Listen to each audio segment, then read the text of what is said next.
terpelihara dari perbuatan yang tercela. Untuk meraih tingkatan nafsu dari level rendah sampai yang tinggi seperti tersebut di atas diperlukan perjuangan yang gigih dan ulet. Tidak bisa didapat dengan santai tanpa usaha yang maksimal. Untuk naik dari satu tingkat ke tingkat yang lebih tinggi dibutuhkan waktu yang cukup lama sampai bertahun-tahun. Jika suatu wilayah sudah tidak ada lagi cahaya Allah atau hukum syaranya sudah dilecehkan, manusia sudah tidak lagi menyembah Allah, Tuhannya adalah uang, jabatan, dan hawa nafsu, maka efeknya adalah pembersihan total sama dengan disucikannya kembali dengan teguran bencana sebagai pemusnahan berhala-berhala.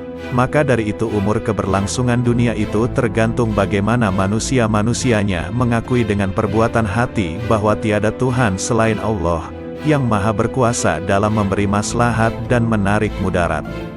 Jadilah sebenar-benar hamba Allah yang tiada pernah mengangankan ataupun mencita-citakan selainnya. Ridolah dengan pengaturan-pengaturannya baik pada dirimu maupun orang lain dan setujuilah kadar-kadarnya, karena tugas kita hanyalah menurutinya di segala kondisi. Dan yakinlah bahwa pengaturannya adalah sebaik-baik pengaturan yang pandai dan cermat untuk kita, karena kita belum tentu bisa mengatur kebaikan untuk diri sendiri.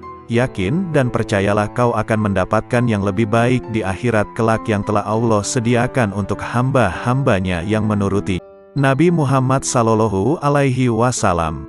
Marifat adalah modalku, akal fikiran adalah sumber agamaku, cinta adalah dasar hidupku, rindu kendaraanku, zikrullah adalah kawan dekatku, keteguhan adalah perbendaharaanku, duka adalah kawanku, ilmu adalah senjataku, ketabahan adalah pakaianku, kerelaan adalah sasaranku, fakir, kesederhanaan adalah kebanggaanku, menahan diri adalah pekerjaanku, keyakinan adalah makananku, kejujuran adalah perantaraanku, ketaatan adalah ukuranku, berjihad adalah perangaiku, dan hiburanku adalah sholat. Janganlah engkau gantungkan hatimu kepada dunia karena sesungguhnya aku tidak menjadikan dunia ini untuk engkau. Jadikan cintamu kepadaku sebab tempat kembalimu adalah kepadaku. Bersungguh-sungguhlah engkau mencari surga. Putuskan harapan dari makhluk karena sesungguhnya mereka itu sedikit pun tidak ada kuasa di tangan mereka. Rajinlah mengerjakan sembahyang tahajud karena sesungguhnya pertolongan itu beserta qiyamul lail. Nabi Muhammad Sallallahu Alaihi Wasallam bersabda, "Wahai Ali, apakah engkau menginginkan 600.000 kambing, 600.000 dinar atau 600.000 kalimat?" Lalu, Imam Ali alaihi salam menjawab, "Wahai Rasulullah, aku menginginkan 600.000 kalimat." Lalu Rasulullah bersabda, "Wahai Ali, aku akan meringkas 600.000 kalimat itu dalam 6 kalimat. 1. Jika engkau melihat manusia berlomba-lomba mengerjakan yang bukan kewajiban mereka, maka sibukkanlah dirimu dengan menyempurnakan kewajibanmu. 2. Jika engkau melihat manusia berlomba-lomba dalam urusan dunia, maka sibukkanlah dirimu dengan urusan akhirat. 3. Apabila manusia sibuk mengurusi aib, celah, orang lain, maka uruslah aibmu sendiri. 4. Jika manusia saling memperindah dunianya, maka hiasilah akhiratmu. 5. Dan jika engkau melihat manusia sibuk dengan memperbanyak amal, maka beramallah yang ikhlas. 6. Dan ketika engkau melihat manusia menjadikan makhluk sebagai perantaranya, maka jadikanlah Allah sebagai perantaramu. Sesungguhnya orang yang paling dibenci di hadapan Allah Ta'ala ialah orang yang ditinggalkan Allah Ta'ala bersendirian. Ia tersesat dari jalan yang benar dan bergerak tanpa petunjuk. Apabila ia dipanggil kepada perkebunan dunia ini, ia giat. Tetapi apabila ia dipanggil ke perkebunan akhirat, ia enggan serta bertangguh. Seakan-akan untuk apa yang ia giat adalah wajib baginya, sedangkan segala yang untuk itu, ia enggan tidak dituntut darinya. Sayyidina Ali bin Abi Thalib karamallahu wajahu. Ketahuilah, sesungguhnya kalian akan mati dan setelah itu dibangkitkan. Kalian akan dimintai pertanggungjawaban atas semua amal kalian, serta mendapatkan balasan yang setimpal. Karena itu jangan tertipu kehidupan dunia. Kehidupan dunia ini penuh ujian, bersifat sementara dan syarat dengan tipu daya. Semua yang ada di dalamnya akan musnah. Para penghuninya pun saling berebut untuk memperolehnya. Ketahuilah, kalian beserta segala perhiasan kehidupan dunia akan mengalami hal yang sama dengan mereka yang terdahulu, orang-orang yang panjang umurnya dan lebih megah rumahnya. Sekarang jasad mereka telah menjadi tulang belulang, rumah mereka kosong. Mereka berada di kubur dekat dan penghuninya terasingkan. Mereka digerogoti oleh cacing, tertimbun oleh bebatuan dan pasir. Bayangkan kalian kelak akan menjadi seperti mereka, tubuh kalian hancur dan sendiri dikubur. Apa yang akan terjadi dengan kalian jika kiamat tiba? Semua yang dikubur dibangkitkan dan segala rahasia yang tersembunyi dalam dada dibongkar. Pada saat itulah setiap jiwa akan memperoleh balasan sesuai dengan perbuatannya selama hidup di dunia. Hafalkanlah 5 hal ini. 1. Seorang hamba hendaknya tidak berharap kecuali kepada Allah Subhanahu wa Ta'ala. 2. Seorang hamba hendaknya hanya takut akan dosa-dosanya. 3. Seorang yang bodoh hendaknya tidak merasa malu untuk bertanya. 4. Seorang yang berilmu ketika ditanya tentang sebuah persoalan dan tidak mengetahui jawabannya, hendaknya tidak malu untuk mengatakan, Allah Subhanahu wa Ta'ala yang Maha Mengetahui.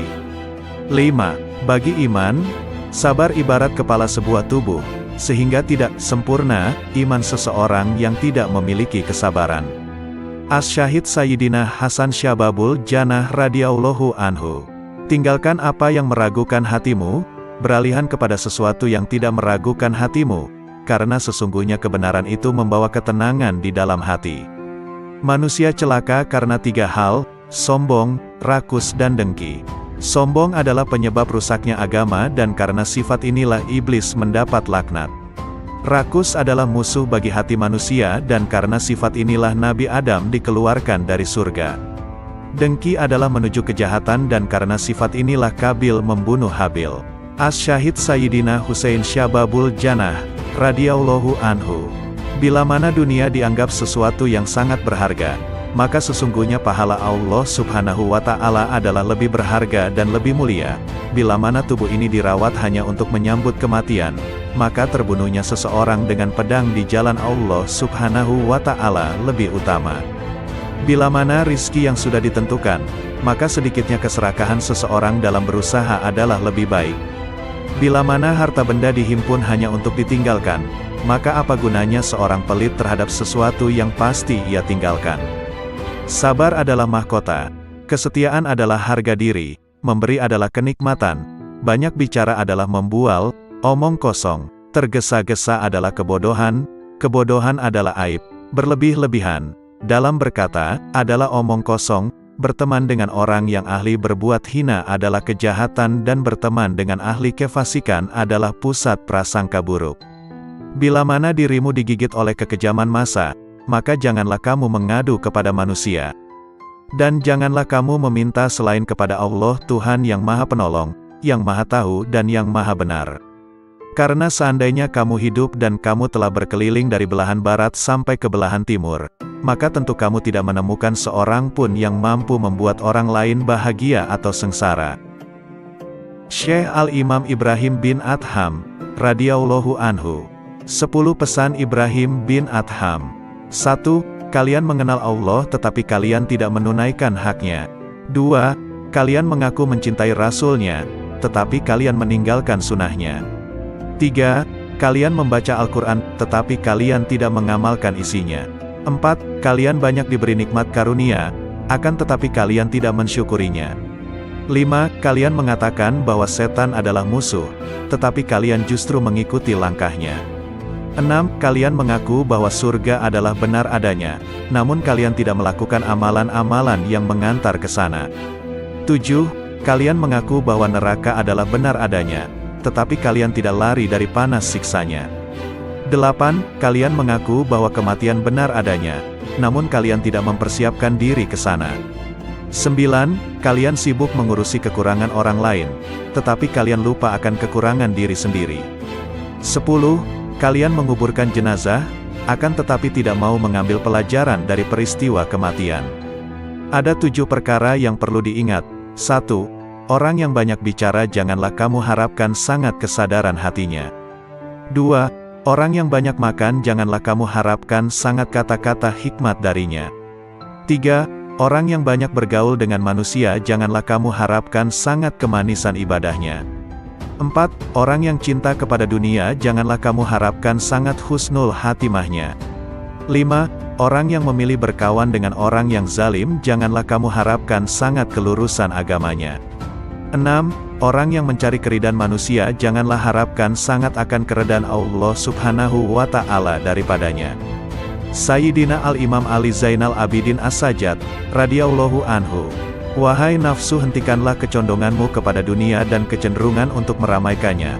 Tidaklah engkau menjadikan sebagai pelajaran terhadap para pendahulumu yang telah ditelan bumi serta para sahabatmu yang telah membuatmu bersedih karena kepergiannya. Demikian juga kawan-kawanmu yang telah berpindah ke dalam tanah. Mereka sekarang telah berada di dalam perut bumi, di balik permukaannya. Kebaikan-kebaikan mereka ikut lebur menyatu di dalamnya. Sudah berapa banyak manusia-manusia yang telah dibinasakan oleh kekejaman masa dari abad ke abad, serta beberapa banyak manusia-manusia yang telah dirusak oleh bumi dengan bencana-bencananya, lalu mereka ditenggelamkan di dalam gumpalan tanahnya, dari berbagai jenis manusia yang pernah engkau ajak bergaul dan kemudian mereka kamu antarkan ke dalam kuburnya. Betapa banyak manusia yang telah ditipu oleh dunia dari mereka yang justru mendiaminya. Dan betapa banyak manusia yang telah dibanting oleh dunia dari mereka yang justru menempatinya. Lalu dunia itu tidak mau mengangkatnya lagi dari keterpelesetannya, tidak menyelamatkannya dari kebinasaannya, tidak menyembuhkan dari kepedihannya, tidak membebaskannya dari penyakitnya, dan tidak melepaskannya dari penderitaannya. Amal yang paling utama di sisi Allah Subhanahu wa Ta'ala adalah sesuatu yang dilakukan menurut sunnah Rasulullah Sallallahu Alaihi Wasallam. Orang-orang yang menjadi pimpinan para manusia adalah orang-orang yang bermurah hati dan bertakwa, sedangkan di akhirat nanti, yang mulia adalah orang-orang ahli agama, ahli keutamaan dan orang ahli ilmu yang bertakwa, karena sesungguhnya ulama adalah ahli waris para nabi. Sayyidina Al-Imam Muhammad Al-Baqir, radhiyallahu anhu. Sesungguhnya petir dapat menyambar seorang mukmin atau bukan, tetapi tak akan menyambar orang yang berzikir. Wahai putraku, hindarilah sifat malas dan bosan, karena keduanya merupakan kunci keburukan. Sesungguhnya jika engkau malas, tidak akan banyak melaksanakan kewajiban. Jika engkau bosan, tak akan tahan dalam menunaikan kewajiban. Seburuk-buruknya seorang teman itu adalah seseorang yang hanya menemanimu ketika kamu kaya dan meninggalkanmu ketika kamu miskin. Jika engkau menginginkan suatu kenikmatan dapat terus engkau nikmati, perbanyaklah mensyukurinya. Jika engkau merasa rizki lambat datang, perbanyaklah istighfar. Jika engkau ditimpa kesedihan, perbanyaklah membaca la haula wala quwata illa billah. Jika engkau takut, ucapkanlah hasbunallah wa ni'mal wakil. Jika engkau kagum terhadap sesuatu, ucapkanlah masya Allah, la quwata illa billah. Jika engkau dikhianati, bacalah wa ufawidu amri ilallah, innallaha basirun bil ibad. Jika engkau ditimpa kesumpekan, ucapkanlah la ilaha illa anta subhanaka inni kuntu minas zalimin. Sayyidina Al-Imam Ja'far As-Shadiq, Amudusi Saraf, radhiyallahu anhu. Keseimbangan tobat dan ibadah akan menimbulkan perilaku yang baik yang mendapat ridho dari Allah Subhanahu wa Ta'ala. Sebab dengan tobat kita akan menyadari akan semua kesalahan yang pernah kita lakukan, dan dengan tobat pula dapat meningkatkan amal ibadah kita kepada Allah Subhanahu wa Ta'ala. Sesuai sabda Rasulullah, apabila Allah menghendaki seseorang menjadi baik, maka Dia membuatnya menyadari akan kesalahan-kesalahannya. Tiada bekal yang lebih utama daripada takwa, tiada sesuatu yang lebih baik daripada diam, tiada musuh yang lebih berbahaya daripada kebodohan, tiada penyakit yang lebih parah daripada berbohong. Jika engkau mendengar suatu kalimat dari seorang muslim, maka bawalah kalimat itu pada sebaik-baiknya tempat yang engkau temui. Jika engkau tidak mampu untuk mendapatkan wadah tempat kalimat tersebut, maka celalah dirimu sendiri. Barang siapa yang menjaga hatinya dari kelalaian berzikir, melindungi dirinya dari jerat syahwat, serta menjaga akalnya dari penyimpangan, dia akan dikelompokkan ke dalam golongan mereka yang hidup hatinya.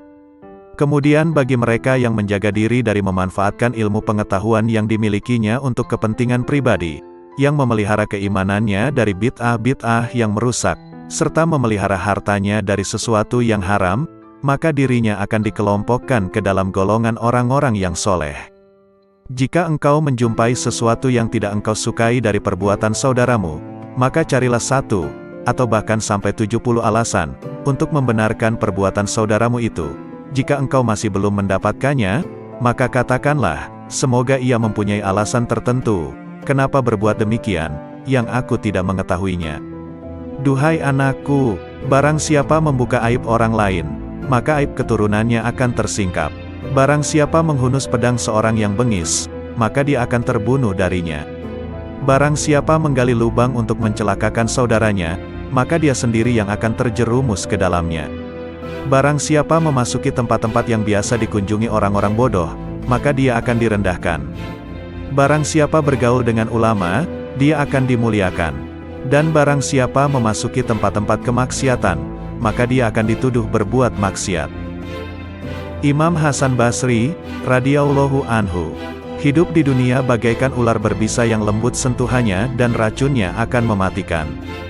Berhati-hatilah hidup di dunia yang penuh pesona, rayuan dan godaan.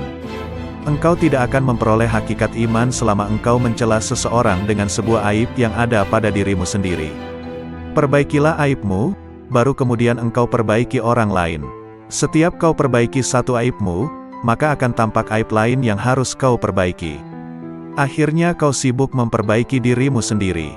Dan sesungguhnya hamba yang paling dicintai Allah Subhanahu wa Ta'ala adalah dia yang sibuk memperbaiki dirinya sendiri. Sepanjang sejarah kehidupan manusia, tidak ada hari seperti hari kiamat, hari di mana aib terbuka dan mata menangis. Orang zuhud itu mempunyai 3 syarat. 1. Sedikit sekali menggemari dunia, sederhana dalam menggunakan segala miliknya, menerima apa yang ada, juga tidak merisaukan segala sesuatu yang tidak ada, akan tetapi giat dalam bekerja, karena bekerja adalah mencari rizki, sedangkan mencari rizki, suatu kewajiban. 2. Pujian dan celaan adalah hal yang sama, tidak bergembira bila mendapat pujian, juga tidak bersedih jika mendapat celaan atau hinaan. 3. Mengutamakan ridho Allah Subhanahu wa Ta'ala daripada ridho manusia atau merasa tenteram jiwanya bersama Allah Subhanahu wa Ta'ala dan merasa bahagia sebab dapat mentaati semua tuntutannya. Imam Muhammad Asy-Syafi'i, radhiyallahu anhu, cintailah orang soleh, karena mereka memiliki kesolehannya. Cintailah Nabi Muhammad sallallahu alaihi wasallam, karena dia kekasih Allah Subhanahu wa Ta'ala, dan cintailah Allah Subhanahu wa Ta'ala, karena dia kecintaan Nabi dan orang soleh.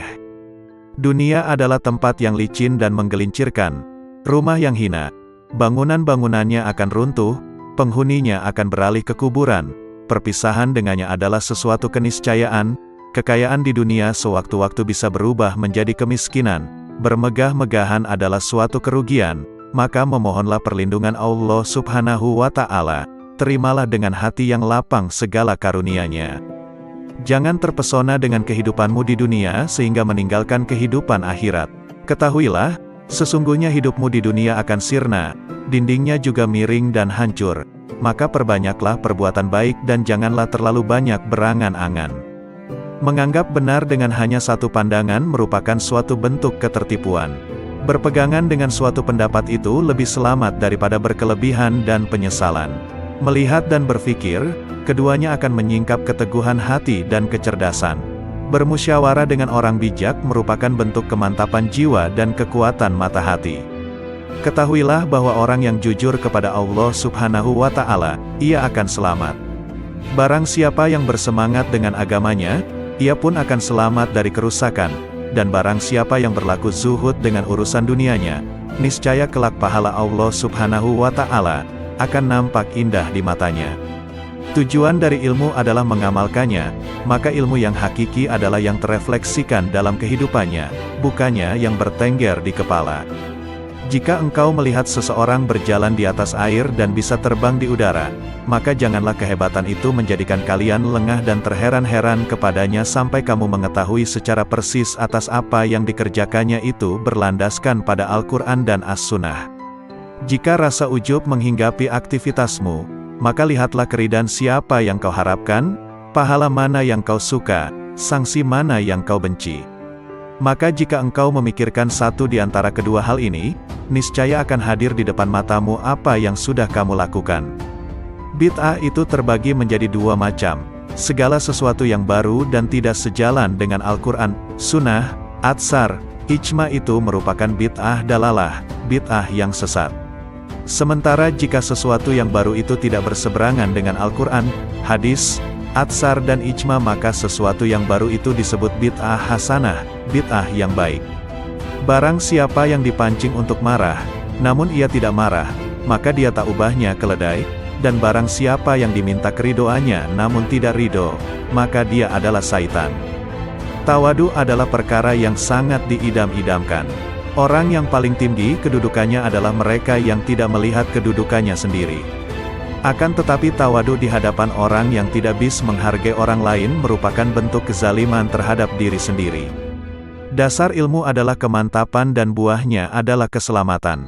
Dasar wara, menjaga diri dari sesuatu yang meragukan, adalah qanaah, menerima karunia Allah Subhanahu wa Ta'ala dengan dada yang lapang, dan buahnya adalah ketenangan batin. Dasar kesabaran adalah keteguhan hati dan buahnya adalah kemenangan. Dasar suatu aktivitas adalah taufik, pertolongan Allah Subhanahu wa Ta'ala, dan buahnya adalah kesuksesan. Dasar tujuan akhir dari segala perkara adalah sidik, benar. Di antara orang yang tidak mempunyai harga diri adalah mereka yang dengan mudahnya memberitahukan usianya kepada orang lain. Karena kalau usianya lebih muda, tentu mereka akan menganggapnya rendah, dan jika usianya lebih tua, tentu mereka akan beranggapan bahwa ia sudah pikun. Siapa yang merasa bahwa dalam dirinya terkumpul dua cinta, cinta dunia dan cinta kepada penciptanya, maka ia telah berdusta. Jika kalian melihat kitab yang di dalamnya ada catatan tambahan dan perbaikan, maka lihatlah kebenaran yang ada di dalamnya. Terimalah dariku 3 hal. 1. Jangan berbicara panjang lebar tentang sesuatu yang tidak baik perihal sahabat Rasulullah Sallallahu Alaihi Wasallam, karena kelak Rasulullah Sallallahu Alaihi Wasallam nantinya yang akan menjadi seterumu. 2. Janganlah kamu sibukkan dirimu dengan ilmu kalam. Sesungguhnya aku telah melakukan kajian dengan ahli ilmu kalam dan mereka telah melakukan taktil, meniadakan sifat Allah Subhanahu wa Ta'ala. 3. Dan janganlah menyibukkan dirimu dalam nujum, ramalan dengan bintang. Sayyidina Al-Imam Qutbil Rabbani Syekh Abdul Qadir Al-Jailani, radhiyallahu anhu. Hai orang-orang yang lalai, secara terang-terangan engkau menentang Allah Subhanahu wa Ta'ala yang maha benar dengan bermaksiat kepadanya tetapi merasa aman dari siksanya. Ketahuilah tak lama lagi rasa aman itu akan berubah menjadi ketakutan. Masa luangmu menjadi kesempitan, kesehatanmu menjadi sakit, kemuliaanmu menjadi kehinaan, kedudukanmu menjadi rendah, kekayaanmu menjadi kemiskinan. Ketahuilah, rasa aman dari siksa Allah Subhanahu wa Ta'ala Azza wa Jalla yang akan kau peroleh di hari kiamat sesuai dengan rasa takutmu kepadanya di dunia ini. Sebaliknya, ketakutanmu di hari kiamat sesuai rasa amanmu dari siksa Allah di dunia. Sayangnya, engkau tenggelam di dunia dan terperosok ke lembah kelalaian, sehingga cara hidupmu seperti hewan. Yang kalian ketahui hanya makan, minum, menikah dan tidur. Keadaan kalian ini tampak nyata bagi orang-orang yang berhati suci. Rasa rakus terhadap dunia, keinginan untuk mencari dan menumpuk-numpuk harta telah memalingkan kalian dari jalan Allah dan pintunya. Hai yang ternoda karena ketamakannya, andai kata kau bersama penghuni bumi bersatu untuk mendatangkan sesuatu yang bukan bagianmu, maka kalian semua tidak akan mampu mendatangkannya. Oleh karena itu tinggalkanlah rasa tamak untuk mencari sesuatu, rezeki, yang telah ditetapkan untukmu, maupun yang tidak ditetapkan untukmu. Apakah pantas bagi seorang yang berakal untuk menghabiskan waktunya memikirkan sesuatu yang telah selesai pembagiannya? Tabir penutup kalbumu tak akan tersibak selama engkau belum lepas dari alam ciptaan, tidak berpaling darinya dalam keadaan hidup selama hawa nafsumu belum pupus, selama engkau melepaskan diri dari kemaujudan dunia dan akhirat, selama jiwamu belum bersatu dengan kehendak Allah Subhanahu wa Ta'ala dan cahayanya.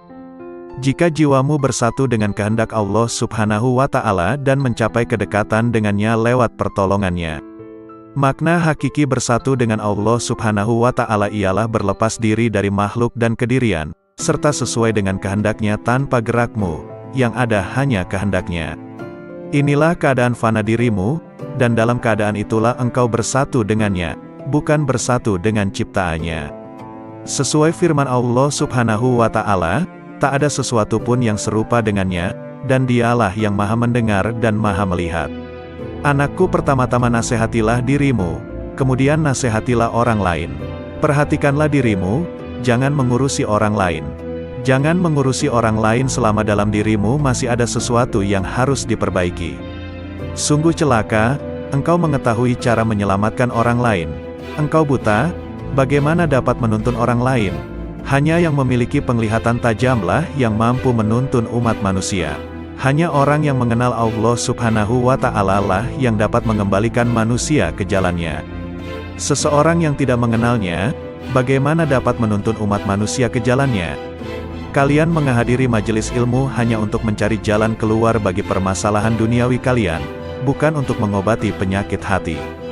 Kalian tidak mendengarkan nasihat para penceramah, tetapi meneliti kesalahan mereka, kemudian menghina dan menertawakannya. Kalian juga bermain-main dalam majelis.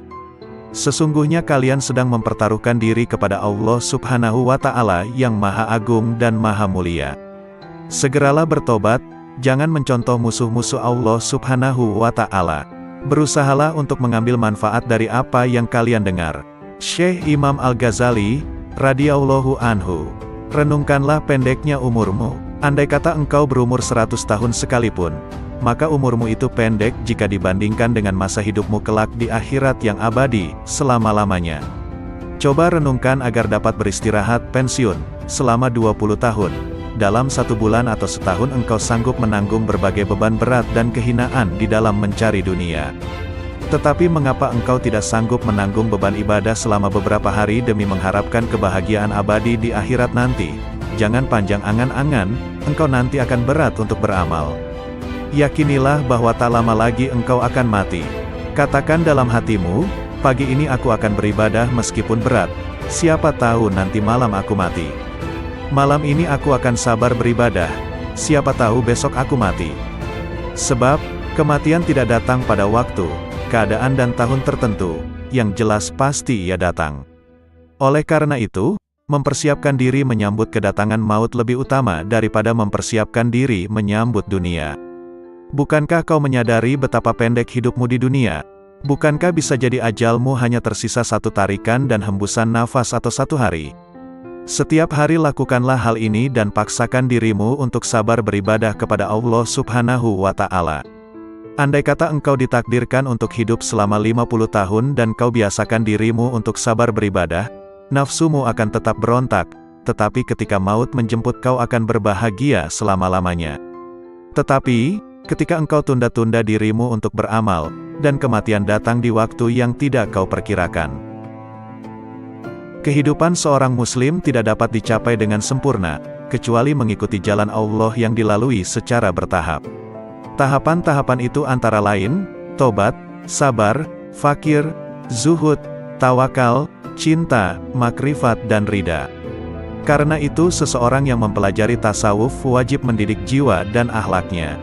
Sementara itu, hati adalah cermin yang sanggup menangkap makrifat. Dan kesanggupan itu terletak pada hati yang suci dan jernih. Berbicara tentang nasihat, kulihat diriku tak pantas untuk memberikannya. Sebab, nasihat seperti zakat, nisyabnya adalah kemampuan untuk memetik nasihat itu bagi dirinya sendiri. Seseorang yang belum mencapai nisyab, bagaimana ia akan mengeluarkan zakat? Dan seorang yang tak memiliki cahaya, bagaimana dapat dijadikan sebagai alat penerang oleh orang lain? Bagaimana bayangan akan lurus jika kayunya bengkok?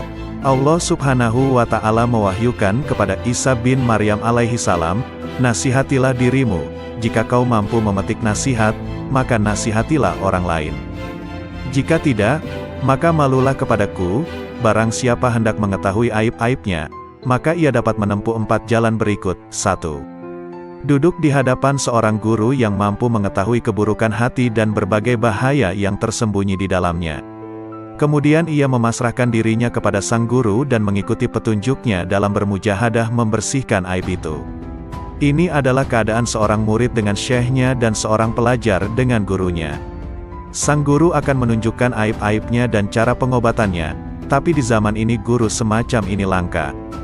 2. Mencari seorang teman yang jujur, memiliki basiroh, mata hati yang tajam, dan berpegangan pada agama.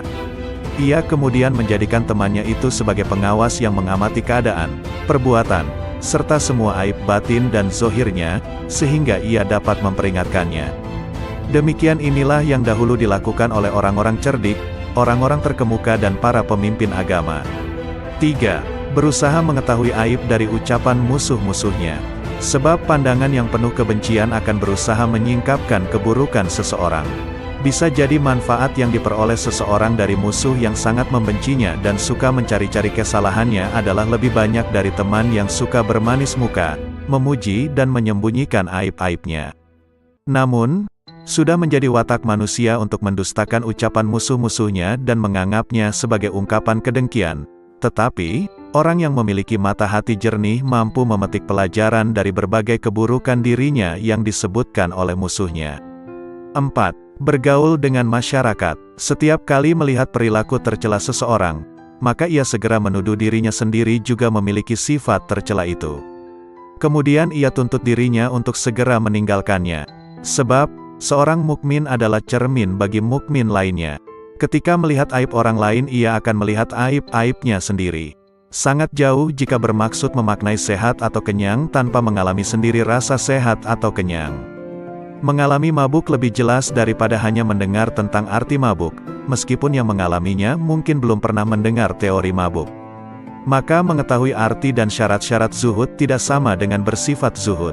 Kehidupan seorang muslim tidak dapat dicapai dengan sempurna, kecuali mengikuti jalan Allah Subhanahu wa Ta'ala yang dilalui secara bertahap. Tahapan-tahapan itu antara lain, tobat, sabar, fakir, zuhud, tawakal, cinta, makrifat dan ridha. Karena itu seseorang yang mempelajari tasawuf wajib mendidik jiwa dan akhlaknya. Sementara itu, hati adalah cermin yang sanggup menangkap makrifat. Dan kesanggupan itu terletak pada hati yang suci dan jernih. Sayyidina Al-Imam Syekh Abu Hasan Ali Asy-Syadzili, radhiyallahu anhu. Jika kasyaf bertentangan dengan Al-Quran dan Sunnah, tinggalkanlah kasyaf dan berpeganglah pada Al-Quran dan Sunnah. Katakan pada dirimu sesungguhnya Allah Subhanahu wa Ta'ala menjamin keselamatan saya dalam kitabnya dan sunnah Rasulnya dari kesalahan, bukan dari kasyaf, ilham, maupun musyahadah sebelum mencari kebenarannya dalam Al-Quran dan Sunnah terlebih dahulu. Jika engkau menginginkan bagian dari anugerah para wali, berpalinglah dari manusia kecuali dia menunjukkanmu kepada Allah Subhanahu wa Ta'ala dengan cara yang benar dan tidak bertentangan dengan Al-Quran dan Sunnah. Manakala zikir terasa berat di lisanmu, sementara pintu kontemplasi tertutup, ketahuilah bahwa hal itu semata-mata karena dosa-dosamu atau kemunafikan dalam hatimu. Tak ada jalan bagimu, kecuali bertaubat, memperbaiki diri, hanya menggantungkan diri kepada Allah Subhanahu wa Ta'ala dan ikhlas beragama. Ketuklah pintu zikir dengan hasrat dan sikap sangat membutuhkan kepada Allah Subhanahu wa Ta'ala melalui kontemplasi, menjauhkan diri segala hal selain Allah Subhanahu wa Ta'ala. Lakukanlah dengan menjaga rahasia batin, agar jauh dari bisikan nafsu dalam seluruh nafas dan jiwa, sehingga kalian memiliki kekayaan rohani. Tuntaskan lisanmu dengan berzikir, hatimu untuk tafakur dan tubuhmu untuk menuruti perintahnya. Dengan demikian, kalian bisa tergolong orang-orang soleh. Sayyidina Al-Imam Muhammad Maula Ad-Dawilai radhiyallahu anhu. Sesungguhnya aku tidak takut miskin, sebab yakin bahwa karunia Allah lebih dekat dari yang di tanganku. Sesungguhnya aku tidak membenci kematian, sebab yang membenci kematian berarti membenci bertemu dengan Allah Subhanahu wa Ta'ala. Aku tidak pernah membenci tamu, meskipun tidak memiliki sesuatu yang dapat aku hidangkan. Syekh Abdurrahman Assegaf berkata, bila mana ayahku sedang membaca satu ayat Al-Quran, maka lidah beliau seolah-olah menjadi bara. Dan tak lama kemudian akan terlihat bibir beliau terbakar, karena dahsyatnya rasa khauf beliau kepada Allah Subhanahu wa Ta'ala. Dan ayahandaku pernah berkata kepadaku, kalau sekiranya lidahku berada di luar badanku ketika aku sedang membaca ayat Al-Quran niscaya akan aku bakar lidahku dengan tanganku sendiri sebagai peringatan bagi diriku sendiri agar bertakwa kepada Allah Subhanahu wa Ta'ala. Sayyidina Al-Imam Al-Quds Syekh Abdurrahman As-Segaf, radhiyallahu anhu. Al-Muqaddam Ats-Tsani li As-Sa'adati Ba'alawi. Semua manusia membutuhkan ilmu, ilmu membutuhkan amal, amal membutuhkan akal, Akal membutuhkan taufik dan taufik adalah pemberian Allah Subhanahu wa Ta'ala. Setiap ilmu tanpa amal, maka batil. Setiap ilmu dan amal tanpa niat, maka tiada bernilai. Setiap ilmu, amal dan niat tanpa sesuai dengan sunnah, maka tertolak. Setiap ilmu, amal, niat dan sesuai sunnah, tanpa wara, maka suatu kerugian. Dikhawatirkan pelakunya akan kehilangan semuanya di saat hari ditimbangnya amal. Janganlah engkau beranggapan bahwa amalan-amalan lahirmu itu bernilai. Sedikit dari amalan batin lebih baik dari lautan amalan lahir. Obatnya hati adalah tidak tergantung pada makhluk. Barang siapa yang tidak mempunyai wirid, maka ia seperti monyet. Barang siapa yang tidak menelaah dan mempelajari kitab Ihya, maka ia tidak punya rasa malu. Al-Imam Muhyin Nufus Al-Habib Abdullah Al-Aidrus Akhbar, radhiyallahu anhu. Di antara waktu yang bernilai tinggi, merupakan pembuka pembendaharaan ilahi, di antara zuhur dan asyar, maghrib dan isya dan tengah malam terakhir sampai ba'da subuh. Sumber segala kebaikan dan pangkal segala kedudukan dan keberkahan akan dicapai melalui ingat mati, kubur dan bangkai. Keridhaan Allah Subhanahu wa Ta'ala dan Rasul-Nya terletak pada mutalaah, mempelajari dan memperdalam Al-Quran dan hadis serta kitab-kitab agama Islam. Meninggalkan dan menjauhi ghibah adalah raja atas dirinya. Menjauhi naimah, mengadu domba, adalah ratu dirinya. Baik sangka kepada orang lain adalah wilayah dirinya. Duduk bercampur dalam majelis zikir adalah keterbukaan hatinya. Peraslah jasadmu dengan mujahadah, memerangi hawa nafsu dunia, sehingga keluar minyak kemurnian.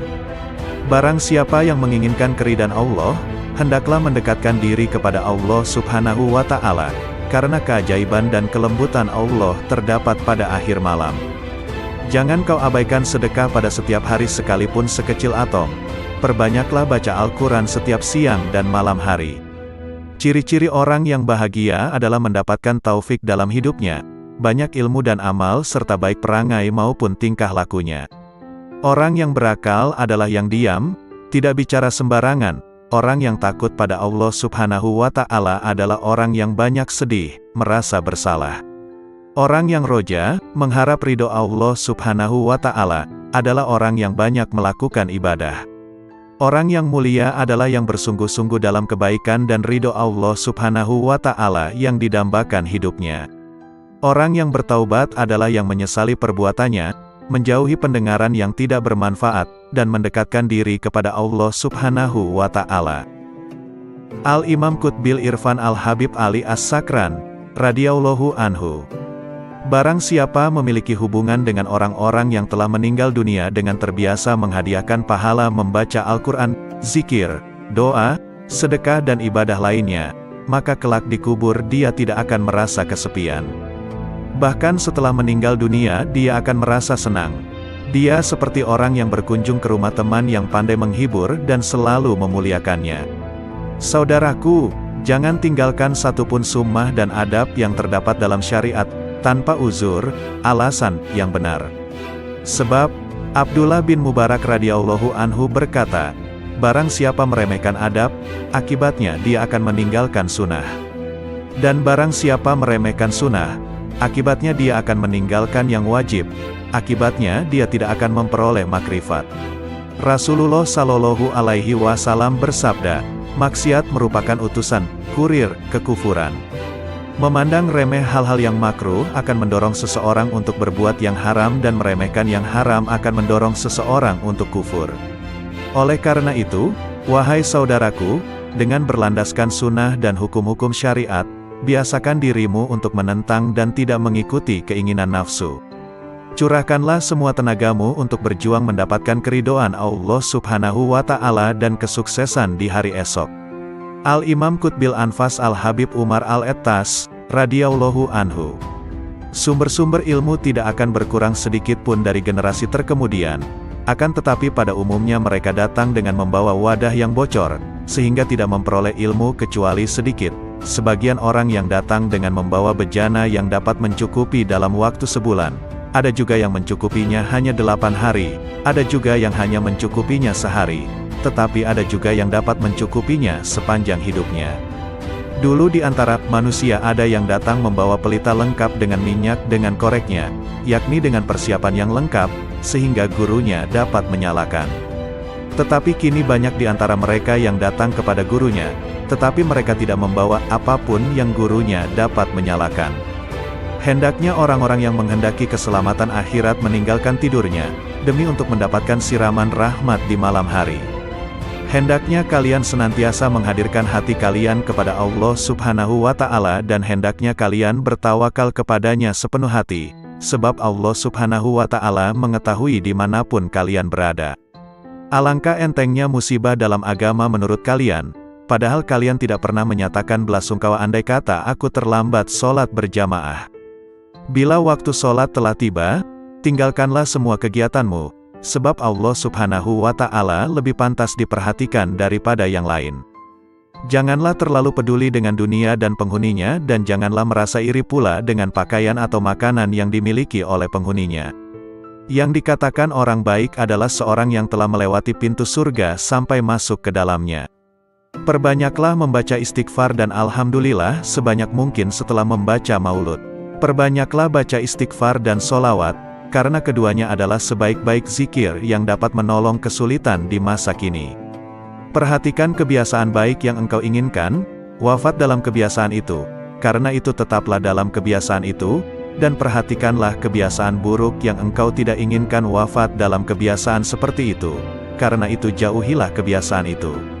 Tentang sabda Rasulullah Shallallahu Alaihi Wasallam, seseorang ada kalanya beramal kebajikan-kebajikan sampai antara ia dengan surga hanya tinggal sejengkal, tetapi dalam ketentuan ilahi, ia ditetapkan sebagai penghuni neraka, sehingga ia melakukan perbuatan-perbuatan amal penghuni neraka, sampai ia masuk neraka.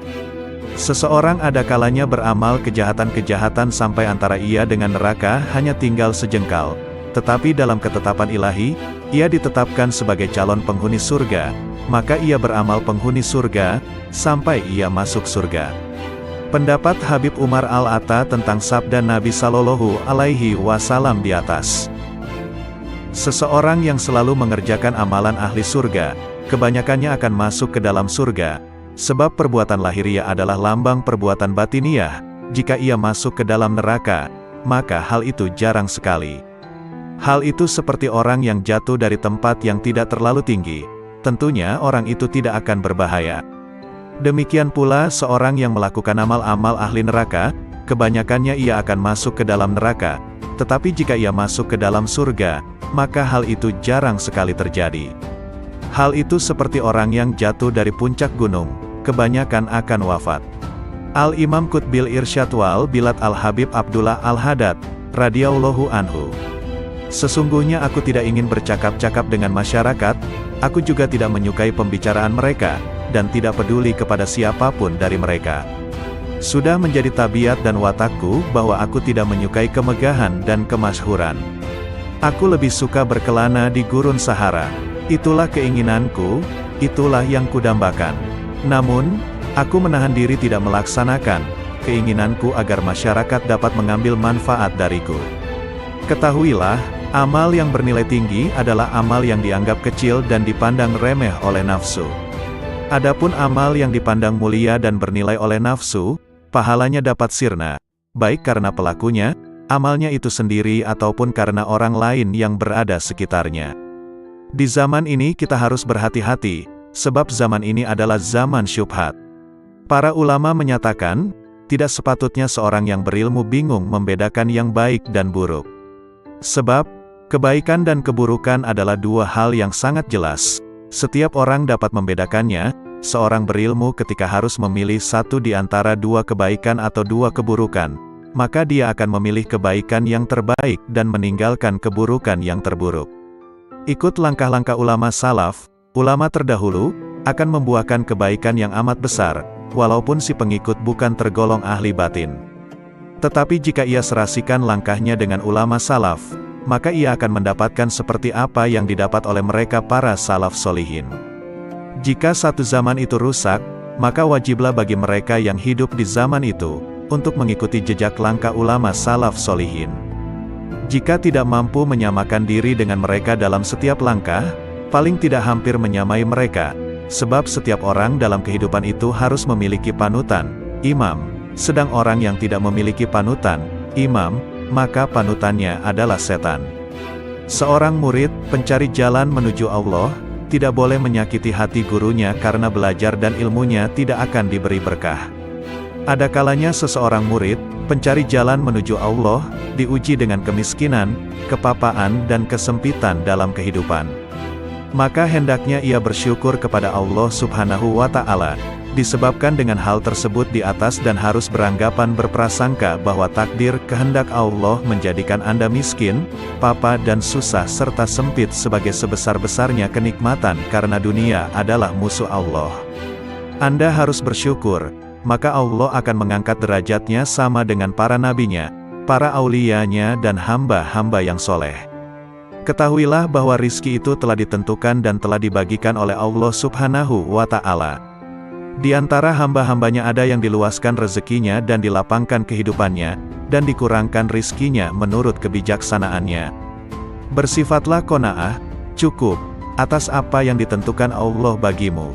Awas dan waspadalah dengan panjang angan-angan dan harapan tentang kehidupan di dunia, karena dunia akan menariknya untuk mencintai dunia, dan Anda akan terikat dengannya sehingga sukar untuk beribadat dan mengasingkan diri untuk menuju jalan akhirat.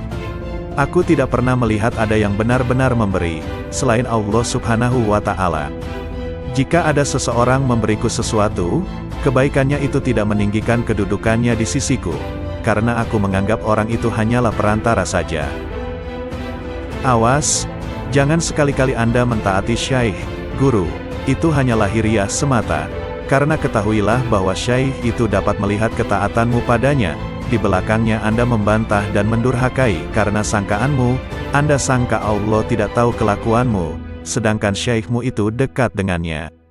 Kalau Anda begitu akan mendapatkan kecelakaan, kesempitan dan kebinasaan. Bukankah Allah berjanji kepada barang siapa aku cintai maka penglihatannya adalah penglihatanku, pendengarannya adalah pendengaranku, mulutnya adalah mulutku, tangannya adalah tanganku dan kakinya adalah kakiku.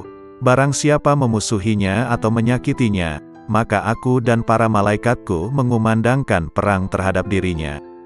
Persahabatan, pertemanan dan pergaulan memiliki pengaruh yang sangat kuat untuk membuat seseorang menjadi baik maupun buruk. Persahabatan dan pergaulan dengan orang-orang soleh dan berbudi membawa manfaat, sedangkan persahabatan dan pertemanan dengan orang-orang fasik dan durhaka membawa bahaya. Hanya saja manfaat persahabatan dengan orang soleh atau bahaya pergaulan dengan pendurhaka tersebut terkadang tidak tampak secara langsung, akan tetapi secara bertahap dan setelah berlangsung lama. Secara umum, pada awalnya kebaikan itu berat untuk dilakukan, tetapi akhirnya penuh dengan kenikmatan. Orang yang berbuat baik ibarat seorang pendaki gunung terjal. Ia tidak akan merasa tenang sebelum sampai ke puncaknya. Sedangkan, keburukan awalnya manis dan akhirnya kelak berat. Orang yang melakukan perbuatan buruk adalah ibarat seorang yang jatuh dari puncak gunung atau atap sebuah rumah. Ia baru akan merasa kesakitan setelah mendarat di tanah. Tuntutlah ilmu dari orang-orang yang benar-benar mewarisi ilmu dari Rasulullah Sallallahu Alaihi Wasallam, yang sanad isnadnya, silsilah ilmunya sampai kepada Rasulullah. Para orang soleh itu setelah wafat hanya hilang jasadnya saja, pada hakikatnya masih hidup seperti sedia kala, malah tambah tajam pandangan basirohnya dan makin kuat tawajuhnya, menghadap kepada Allah Subhanahu wa Ta'ala. Al-Imam Syekh Abu Bakar bin Salim, radhiyallahu anhu. Orang yang bahagia adalah orang yang disenangkan oleh Allah tanpa alasan tertentu, dan orang yang sengsara adalah orang yang disengsarakan Allah tanpa sebab tertentu. Demikianlah menurut ilmu hakikat. Sedangkan menurut ilmu syariat, orang yang bahagia adalah orang yang oleh Allah diberi kesenangan dengan melakukan berbagai amal saleh, dan orang yang disengsarakan oleh Allah dengan meninggalkan amal-amal saleh dan melanggar syariat agama. Orang yang sengsara adalah orang yang mengikuti hawa nafsunya. Barang siapa mengenal dirinya, ia tidak akan melihat selain Allah Subhanahu wa Ta'ala. Barang siapa tidak mengenal dirinya, ia tidak akan melihat Allah Subhanahu wa Ta'ala. Barang siapa tidak memelihara waktunya, ia tidak akan selamat dari bencana. Dalam qanaah terdapat ketenteraman dan keselamatan, dalam tamak terdapat kehinaan dan penyesalan. Orang yang arif melihat aib-aib dirinya, sedang orang yang lalai melihat aib-aib orang lain. Dan orang yang bahagia adalah orang yang melawan hawa nafsunya, berpaling dari alam untuk menghadap kepada penciptanya, dan melewatkan waktu-waktu pagi dan sore dengan meneladani sunnah nabinya. Kesuksesanmu adalah ketika kamu membenci nafsumu dan kehancuranmu adalah saat kamu meridainya. Karena itu, bencilah nafsumu dan jangan meridainya, niscaya kamu akan berhasil meraih segala cita-citamu, insya Allah. Berprasangka baiklah kepada sesama hamba Allah, sebab buruk sangka timbul karena tiadanya taufik. Ridalah selalu pada qada, bersikap sabarlah, walaupun musibah yang kamu alami teramat besar. Firman Allah, sesungguhnya hanya orang-orang yang bersabarlah yang akan dibalas dengan pahala tanpa batas. Az-Zumar, ayat 10. Ketahuilah oleh kalian, sesungguhnya Allah Subhanahu wa Ta'ala bertajalli, mengagungkan dirinya, di hati para kekasihnya, para kaum arifin, karena mereka menghapus selainnya di hati mereka dan mereka menghilangkan selain Allah Subhanahu wa Ta'ala dalam pandangan mereka terhadap semesta dan pada setiap kejadiannya bahwa semuanya adalah semata-mata ciptaan Allah Subhanahu wa Ta'ala, dan mereka melalui siang, pagi serta sore hari selalu dalam keadaan taat kepadanya. Mereka selalu beribadat serta berharap dan takut kepadanya, serta selalu ruku dan bersujud kepadanya. Mereka selalu dalam keadaan bahagia dan gembira serta ridho dengan segala ketentuan qada dan qadar yang telah ditentukan Allah Subhanahu wa Ta'ala atas mereka. Berkata Nabi Ayub alaihi salam, "Mana aku hendak memilih di antara dua perkara, maka aku akan memilih perkara yang ada ridho Allah Subhanahu wa Ta'ala di dalamnya karena hanya hal itulah yang mendatangkan kemaslahatan bagiku." Berkata kaum arifin, "Kalau sekiranya kedua mataku melihat selain Allah, maka akan kubutakan. Kalau sekiranya kedua telingaku mendengar selain Allah, maka akan kutulikan. Dan bila mana lidahku berkata yang tidak diperintahkan Allah, maka akan kupotong." Sedikit amal dari hati menyamai amal seluruh manusia dan jin. Sesungguhnya bala yang menimpamu pada saat lupamu, bila engkau menyadarinya adalah merupakan jalanmu untuk kembali mengenal Allah Subhanahu wa Ta'ala dan kembali mendekatkan dirimu kepadanya pada saat engkau meminta bala tersebut dihilangkannya, dan bala sesungguhnya adalah bila mana engkau melupakan Allah Subhanahu wa Ta'ala dan engkau lupa bahwa dirimu selalu fakir kepadanya. Beristiqomahlah kalian dalam setiap amal, karena para ahli kasyaf sekalipun semua bermohon kepada Allah Subhanahu wa Ta'ala agar mereka diberikan kekuatan dalam beristiqomah agar mereka tidak jatuh dalam keadaan terhijab darinya. Ketahuilah oleh kalian, makrifat kepada Allah Subhanahu wa Ta'ala adalah dengan kejelasan dan bukan dengan tersamar, dan bila mana seorang hamba diberinya makrifat kepadanya, maka ia pasti akan melihat semua amal yang dicintai oleh Rasulullah Sallallahu Alaihi Wasallam. Imam Ibnu Atta, radhiyallahu anhu, "Jika sebelumnya kau sedikit melakukan salat dan puasa sunnah, maka perbaikilah kekuranganmu dengan banyak bersalawat kepada Rasulullah Sallallahu Alaihi Wasallam.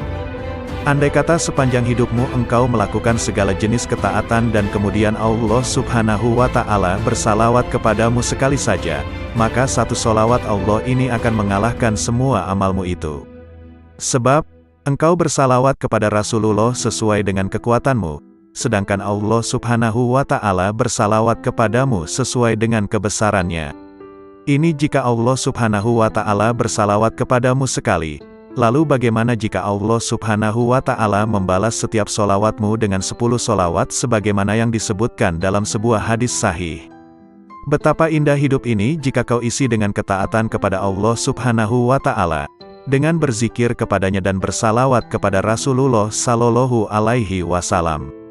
Orang yang menggunakan masa sehatnya untuk bermaksiat kepada Allah Subhanahu wa Ta'ala adalah seperti seorang anak yang mendapat warisan dari ayahnya sebesar 1000 dinar, kemudian ia gunakan semua uang itu untuk membeli ular dan kalajengking yang sangat berbisa yang kemudian mengelilingi dan menggigitnya. Bukankah ular dan kalajengking tersebut akan membunuhnya? Kamu gunakan masa sehatmu untuk bermaksiat kepada Allah Subhanahu wa Ta'ala, maka nilaimu adalah seperti burung pemakan bangkai yang terbang berkeliling mencari bangkai, dimanapun ia dapatkan, maka ia segera mendarat. Jadilah seperti tawon, kecil tapi memiliki cita-cita yang mulia. Ia hisap wewangian dan ia produksi madu yang enak. Engkau telah terlalu lama bergelimang kemaksiatan, kini terjunlah ke dalam hal-hal yang dicintai Allah Subhanahu wa Ta'ala. Telah kujelaskan hakikat permasalahan ini kepadamu, tetapi orang yang lalai tidak akan sadar meskipun memperoleh berbagai rencana. Sebab wanita yang kurang waras akalnya ketika putranya mati, ia justru tertawa. Begitu pula dirimu, engkau tinggalkan sholat malam, puasa sunnah dan berbagai amal soleh lain yang dapat kau kerjakan dengan seluruh anggota tubuhmu, tetapi tidak sedikit pun engkau merasa sakit. Kelalaian telah membunuh hatimu.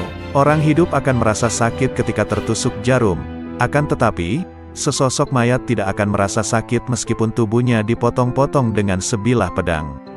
Saat ini hatimu sedang mati, karena itu duduklah di majelis yang penuh hikmah, sebab di dalamnya terdapat hembusan karunia dari surga. Hembusan karunia itu dapat engkau temukan di rumahmu, di perjalananmu. Jangan tinggalkan majelis ilmu, andai kata dirimu masih melakukan banyak maksiat. Jangan berkata, apa manfaatnya aku datang ke majelis ilmu, sedangkan aku senantiasa bermaksiat dan tidak mampu meninggalkannya. Akan tetapi, lepaskanlah busur panahmu selalu. Jika hari ini tidak tepat sasaran, bisa jadi besok tepat sasaran. Engkau hendaknya berpikir untuk melakukan amal sebaik mungkin, bukan sebanyak mungkin. Banyak amal jika tidak dilakukan dengan baik adalah seperti pakaian yang banyak jumlahnya, tetapi harganya murah harganya. Sedangkan sedikit amal tetapi berkualitas, dikerjakan dengan baik, adalah seperti sedikit pakaian tetapi mahal harganya. Amal yang berkualitas, dikerjakan dengan baik, adalah seperti sebuah intan berlian, kecil bentuknya tetapi mahal harganya. Orang yang menjadikan hatinya selalu ingat kepada Allah Subhanahu wa Ta'ala dan berjuang untuk melindungi hatinya dari pengaruh hawa nafsu, maka itu lebih utama daripada banyak melakukan salat dan puasa sunnah, tetapi hatinya dikuasai hawa nafsu. Orang yang melakukan salat dengan hati lalai adalah seperti seseorang yang menghadiahkan 100 peti kosong kepada seorang raja. Tentunya sang raja akan marah dan selalu mengingat perbuatan buruknya ini. Sedangkan orang yang salat dengan hati yang hadir, khusyuk, adalah seperti seorang yang menghadiahkan sebutir intan berlian 100 dinar kepada seorang raja. Sang raja pun akan mengingat dan memujinya selalu. Suatu perbuatan paling berbahaya yang harus kamu waspadai adalah dosa-dosa kecil. Sebab, ketika berbuat dosa besar, engkau menyadari bahayanya dan segera bertobat. Tetapi, terhadap dosa-dosa kecil, engkau seringkali meremehkannya dan tidak bertobat darinya. Engkau seperti seorang diselamatkan oleh Allah Subhanahu wa Ta'ala dari kejaran seekor harimau, pemisalan dosa besar, tetapi kemudian bertemu dan diterkam oleh 50 ekor serigala, pemisalan dosa kecil. Allah Ta'ala mewahyukan, kalian menganggapnya suatu yang ringan saja, padahal dia pada sisi Allah Subhanahu wa Ta'ala adalah besar. An-Nur, ayat 15. Dosa besar jika disandarkan pada kemurahan Allah Subhanahu wa Ta'ala menjadi kecil. Sedangkan dosa-dosa kecil jika kau lakukan secara terus-menerus menjadi dosa besar. Racun meskipun sedikit mampu membunuh. Dosa kecil itu ibarat percikan-percikan api. Sebuah kota, dan pada hakikat api yang berkobar berasal dari percikan-percikan api kecil. Ukurlah dirimu dengan salat. Jika ketika salat engkau tidak memikirkan segala sesuatu selain Allah Subhanahu wa Ta'ala, maka berbahagialah. Tetapi, jika tidak demikian, maka tangisilah dirimu setiap kali kau gerakkan kakimu menuju salat. Pernahkah engkau melihat seorang kekasih tidak ingin bertemu kekasihnya? Allah Ta'ala mewahyukan, sesungguhnya salat akan mencegah dari perbuatan-perbuatan keji dan mungkar. Al-Ankabut, ayat 45. Barang siapa ingin mengetahui kedudukannya di sisi Allah Subhanahu wa Ta'ala, maka ia perhatikan bagaimana salatnya, ia kerjakan dengan tenang dan khusyuk, atau dengan tergesa-gesa dan lalai.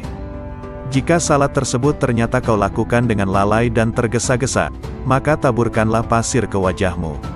Seseorang yang duduk bersama penjual parfum akan mencium aroma wanginya. Sedangkan salat adalah sebuah ibadah yang seakan-akan kita sedang duduk bersama Allah Subhanahu wa Ta'ala. Jika engkau duduk bersama Allah Subhanahu wa Ta'ala, tetapi tidak memperoleh apa-apa, itu tandanya dalam hatimu terdapat penyakit, entah itu kesombongan, berbangga diri atau ketidaksopanan. Allah Subhanahu wa Ta'ala mewahyukan, Aku akan memalingkan orang-orang yang menyombongkan dirinya di muka bumi tanpa alasan yang benar dari tanda-tanda kekuasaanku. Al-A'raf, ayat 146.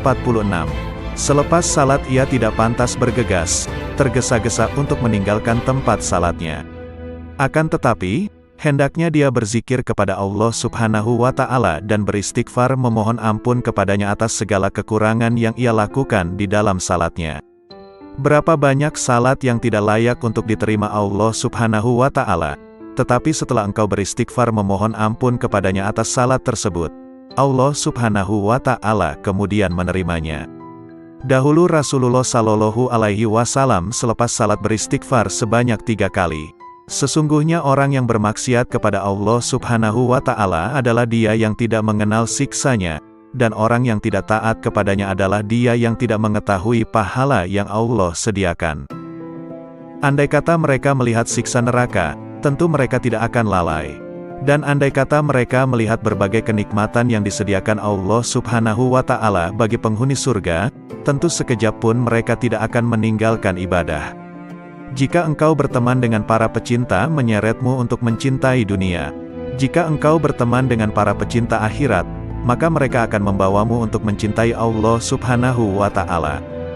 Jika kau ingin bermaksiat kepada Allah Subhanahu wa Ta'ala, maka lakukanlah di tempat di mana Dia tidak melihatmu dan dengan kekuatan yang tidak berasal darinya, dan kedua hal ini mustahil dapat kamu lakukan, sebab semua yang kau gunakan untuk bermaksiat adalah nikmat-Nya. Kau gunakan nikmat yang Ia anugerahkan untuk bermaksiat kepadanya. Bahkan kau sangat ahli bermaksiat dalam berbagai bidang. Terkadang engkau menggunjing, terkadang mengadu domba dan terkadang memandang yang haram. Ibadah yang kau bangun selama 70 tahun kau robohkan dalam sekejap. Hai penghancur ketaatan, Allah Subhanahu wa Ta'ala menjadikanmu miskin adalah agar kau berdoa dan memohon kepadanya. Hai orang yang menenggelamkan nafsunya dalam berbagai keinginan jahat dan maksiat, andai saja kau beri nafsumu hal-hal yang mubah, tidak berdosa dan tidak berpahala. Mengapa engkau tidak mencintai Dia yang ketika kau berbuat buruk kepadanya, justru memberimu berbagai nikmat dan bermurah kepadamu? Jika ingin membersihkan air maka akan kau singkirkan segala hal yang dapat mengotorinya. Anggota tubuhmu ini seperti selokan-selokan yang bermuara ke hati. Karena itu jangan kau alirkan kotoran ke dalam hatimu, seperti pergunjingan, pengadu dombaan, ucapan yang buruk, pandangan yang haram dan lain sebagainya.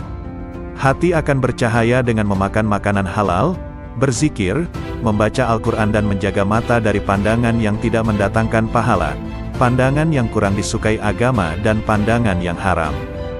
Jangan biarkan matamu memandang sesuatu, kecuali jika pandangan itu menambah ilmu dan hikmahmu. Al-Imam Qutbil Mu'ti Al-Habib Ali bin Muhammad Al-Habsyi, radhiyallahu anhu. Camkanlah, jangan sampai kalian tidak mempelajari ilmu bahasa, nahwu dan shorof. Karena ilmu bahasa merupakan dasar dan perantara kalian untuk memahami semua ilmu. Wahai saudaraku, berprasangka baiklah kepada Allah Subhanahu wa Ta'ala, wujudkanlah kebenaran janjinya. Cukuplah bagi kita firman Allah Subhanahu wa Ta'ala, seperti disabdakan Rasulullah Shallallahu Alaihi Wasallam, aku bersama prasangka hambaku terhadapku, maka berprasangkalah kepadaku sesukamu. Jika seorang hamba memedulikan penyakit hati seperti penyakit badan, niscaya mereka akan mendapatkan tabib di hadapan mereka. Tetapi, sedikit sekali yang membahas masalah ini, karena mereka telah dikuasai nafsu dan akal.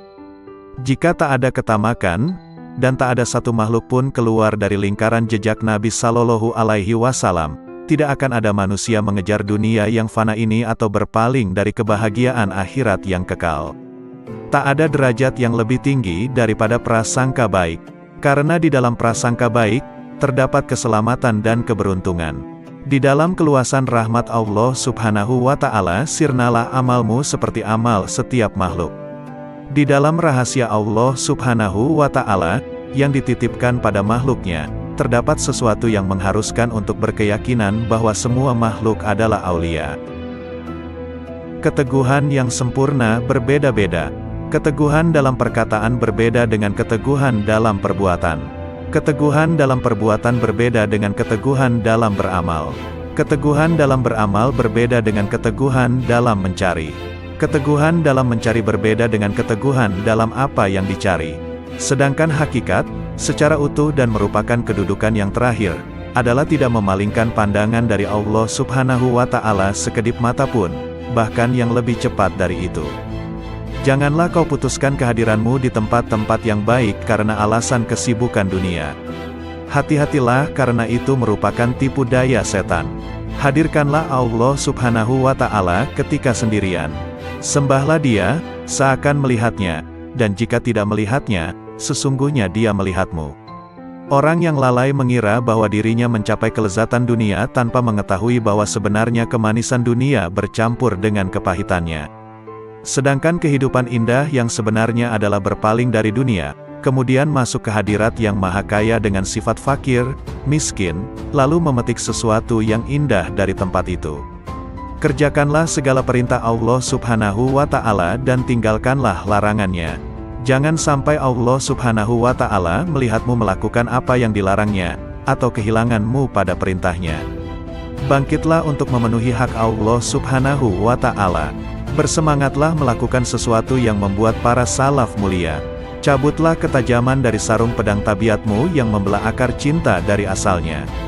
Taburilah tanah dengan benih pohon-pohon kezuhudan, hingga menghasilkan qurb, kedekatan kepada Allah Subhanahu wa Ta'ala, air telaga dari celah wisal, persatuan dengan Allah Subhanahu wa Ta'ala, dan pengetahuan pada puncak tujuan.